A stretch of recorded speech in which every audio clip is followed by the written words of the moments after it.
সালামু আলাইকুম রহমতুল্লাহ। ওয়ালাইকুম আসসালাম। আপনার হাতে লাঠি কেন? আমরা খয়াছড়া ঝর্ণাতে যাচ্ছি, 2 কিলোমিটার হাঁটতে হবে। আমাদের শরীর যদি কোনো কারণে আমাদেরকে সার্ভিস দিতে না পারে তো বাসের সাহায্যে আমরা এই জন্য এই লাঠি। সার্ভিসটা নেব ইনশাআল্লাহ।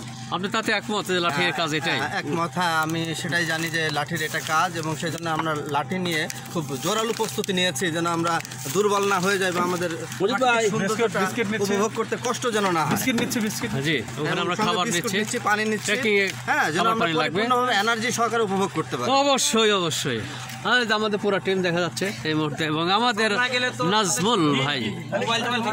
আসসালামু আলাইকুম। ওয়ালাইকুম সালাম। আমাদের এখন খয়াছড়া ঝর্ণা আকর্ষণীয় ট্রেকিং, এবং আমরা সব প্রস্তুত এবং এনার্জি নিয়ে আমাদের ট্রেকিং এর মধ্যমণি নাজমুল ভাই। ঝর্ণা দেখে আমরা যত সহি সালামতে ফিরতে পারি, আপনারা দোয়া করবেন যেন আমাদের গ্রুপটা সহি সালামতে ইনশাআল্লাহ আমরা পৌঁছাতে পারি। জি জি, চলুন চলুন আমরা রান করি। ধন্যবাদ।